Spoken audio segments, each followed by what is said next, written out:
King Arthur's Court, Chapter 31. Marco.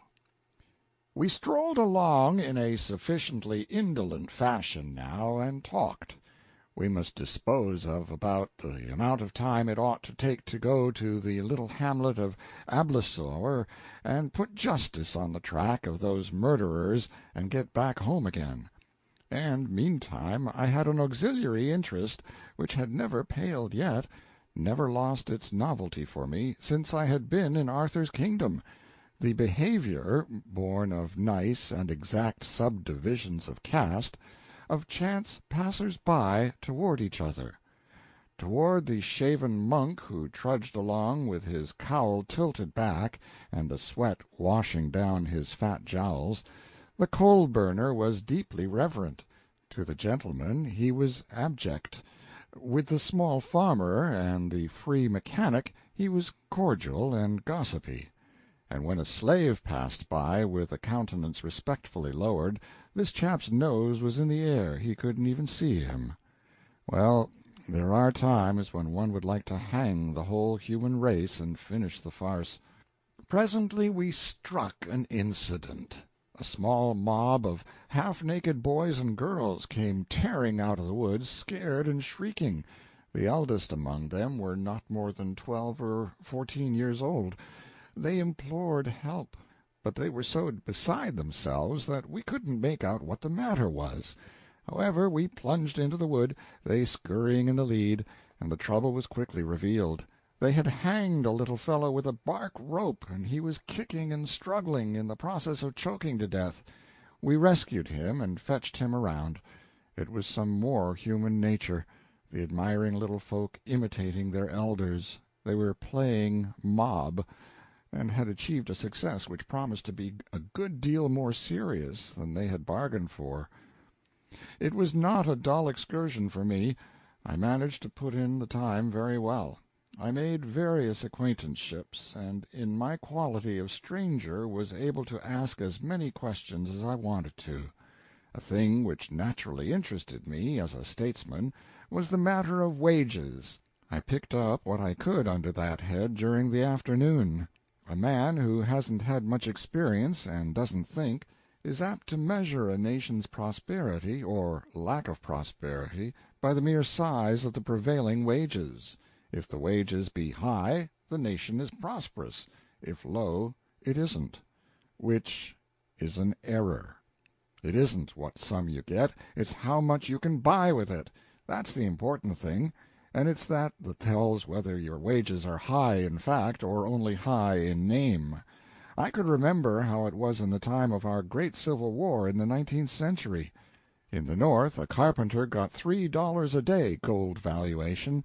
In the South he got 50, payable in Confederate shin plasters worth $1 a bushel. In the North a suit of overalls cost $3, a day's wages. In the South it cost 75, which was 2 days' wages. Other things were in proportion. Consequently, wages were twice as high in the North as they were in the South, because the one wage had that much more purchasing power than the other had.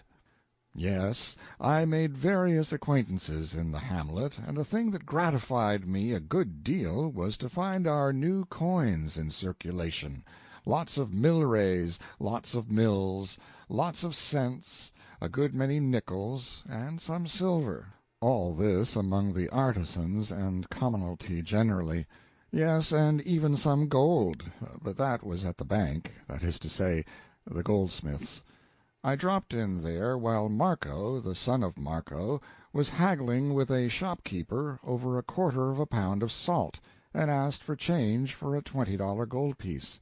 They furnished it, that is, after they had chewed the piece and rung it on the counter and tried acid on it and asked me where I got it, and who I was, and where I was from, and where I was going to, and when I expected to get there, and perhaps a couple of hundred more questions.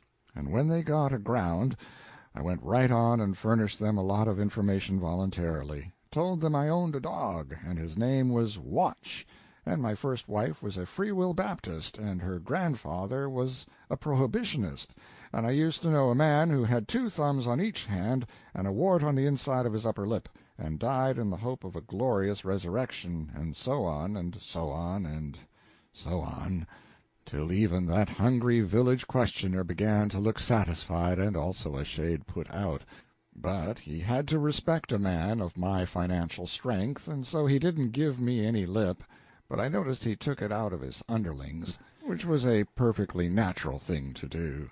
Yes, they changed my 20, but I judged it strained the bank a little, which was a thing to be expected, for it was the same as walking into a paltry village store in the 19th century and requiring the boss of it to change a $2,000 bill for you all of a sudden. He could do it, maybe, but at the same time he would wonder how a small farmer happened to be carrying so much money around in his pocket, which was probably this goldsmith's thought, too, for he followed me to the door and stood there gazing after me with reverent admiration. Our new money was not only handsomely circulating, but its language was already glibly in use. That is to say, people had dropped the names of the former moneys, and spoke of things as being worth so many dollars or cents, or mills, or milrays, now. It was very gratifying. We were progressing, that was sure. I got to know several master mechanics, but about the most interesting fellow among them was the blacksmith, Dowley. He was a live man and a brisk talker, and had 2 journeymen and 3 apprentices, and was doing a raging business. In fact, he was getting rich, hand over fist, and was vastly respected. Marco was very proud of having such a man for a friend. He had taken me there, ostensibly, to let me see the big establishment which bought so much of his charcoal, but really to let me see what easy and almost familiar terms he was on with this great man. Dowley and I fraternized at once. I had had just such picked men, splendid fellows, under me in the Colt Arms factory. I was bound to see more of him, so I invited him to come out to Marco's Sunday and dine with us. Marco was appalled and held his breath, but when the grandee accepted he was so grateful that he almost forgot to be astonished at the condescension. Marco's joy was exuberant, but only for a moment. Then he grew thoughtful, then sad, and when he heard me tell Dowley I should have Dickon, the boss mason, and Smug, the boss wheelwright, out there too, the coal dust on his face turned to chalk, and he lost his grip. But I knew what was the matter with him. It was the expense. He saw ruin before him. He judged that his financial days were numbered. However, on our way to invite the others, I said, "You must allow me to have these friends come, and you must also allow me to pay the costs." His face cleared, and he said with spirit, "But not all of it, not all of it. Ye cannot well bear a burden like to this alone." I stopped him and said, "Now let's understand each other on the spot, old friend. I am only a farm bailiff, it is true, but I am not poor, nevertheless. I have been very fortunate this year. You would be astonished to know how I have thriven. I tell you the honest truth when I say I could squander away as many as a dozen feasts like this, and never care that for the expense." And I snapped my fingers.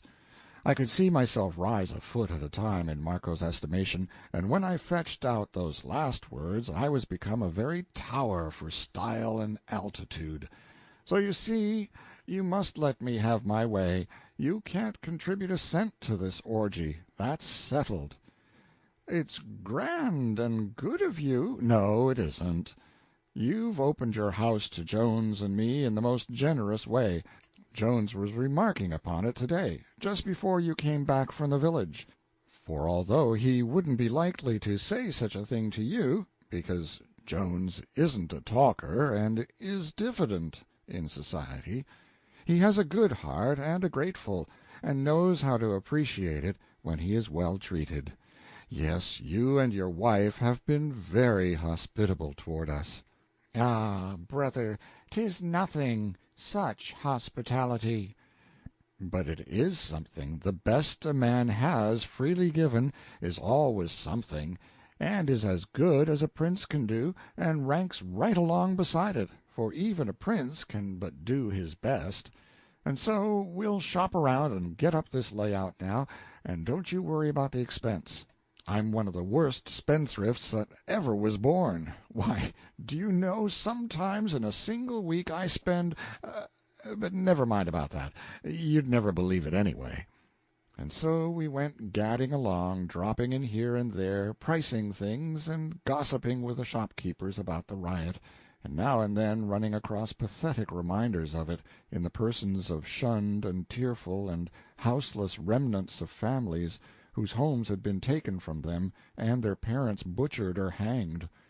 The raiment of Marco and his wife was of coarse tow linen and linsey-woolsey respectively, and resembled township maps, it being made up pretty exclusively of patches which had been added, township by township, in the course of 5 or 6 years, until hardly a hand's breadth of the original garments was surviving and present. Now I wanted to fit these people out with new suits, on account of that swell company, and I didn't know just how to get at it, with delicacy, until at last it struck me that, as I had already been liberal in inventing wordy gratitude for the king, it would be just the thing to back it up with evidence of a substantial sort. So I said, "And, Marco, there's another thing which you must permit, out of kindness for Jones, because you wouldn't want to offend him. He was very anxious to testify his appreciation in some way, but he is so diffident he couldn't venture it himself, and so he begged me to buy some little things and give them to you and Dame Phyllis, and let him pay for them without your ever knowing they came from him. You know how a delicate person feels about that sort of thing, and so I said I would, and we would keep mum. Well, his idea was a new outfit of clothes for you both." "Oh, it is wastefulness. It may not be, brother, it may not be. Consider the vastness of the sum." "Hang the vastness of the sum. Try to keep quiet for a moment and see how it would seem. A body can't get in a word edgewise, you talk so much. You ought to cure that, Marco. It isn't good form, you know, and it will grow on you if you don't check it. Yes, we'll step in here now and price this man's stuff, and don't forget to remember to not let on to Jones that you know he had anything to do with it. You can't think how curiously sensitive and proud he is. He's a farmer, pretty fairly well-to-do farmer, and I'm his bailiff, but the imagination of that man! Why, sometimes when he forgets himself and gets to blowing off, you'd think he was one of the swells of the earth, and you might listen to him 100 years and never take him for a farmer, especially if he talked agriculture. He thinks he's a Sheol of a farmer, thinks he's old Grayback from way back. But between you and me privately, he don't know as much about farming as he does about running a kingdom. Still, whatever he talks about, you want to drop your underjaw and listen, the same as if you had never heard such incredible wisdom in all your life before, and were afraid you might die before you got enough of it. That will please Jones." It tickled Marco to the marrow to hear about such an odd character, but it also prepared him for accidents. And in my experience, when you travel with a king who is letting on to be something else, and can't remember it more than about half the time, you can't take too many precautions. This was the best store we had come across yet. It had everything in it, in small quantities, from anvils and dry goods all the way down to fish and pinchbeck jewelry. I concluded I would bunch my whole invoice right here, and not go pricing around any more. So I got rid of Marco by sending him off to invite the mason and the wheelwright, which left the field free to me. For I never care to do thing in a quiet way. It's got to be theatrical, or I don't take any interest in it. I showed up money enough, in a careless way, to corral the shopkeeper's respect, and then I wrote down a list of the things I wanted, and handed it to him to see if he could read it. He could, and was proud to show that he could. He said he had been educated by a priest, and could both read and write. He ran it through, and remarked with satisfaction that it was a pretty heavy bill. Well, and so it was, for a little concern like that. I was not only providing a swell dinner, but some odds and ends of extras. I ordered that the things be carted out and delivered at the dwelling of Marco, the son of Marco, by Saturday evening, and send me the bill at dinner-time Sunday. He said I could depend upon his promptness and exactitude. It was the rule of the house. He also observed that he would throw in a couple of Miller guns for the Marcos gratis, that everybody was using them now. He had a mighty opinion of that clever device. I said, "And please fill them up to the middle mark, too, and add that to the bill." He would with pleasure. He filled them, and I took them with me. I couldn't venture to tell him that the Miller gun was a little invention of my own, and that I had officially ordered that every shopkeeper in the kingdom keep them on hand and sell them at government price, which was the merest trifle, and the shopkeeper got that, not the government. We furnished them for nothing. The king had hardly missed us when we got back at nightfall. He had early dropped again into his dream of a grand invasion of Gaul, with the whole strength of his kingdom at his back, and the afternoon had slipped away without his ever coming to himself again. End of chapter 31.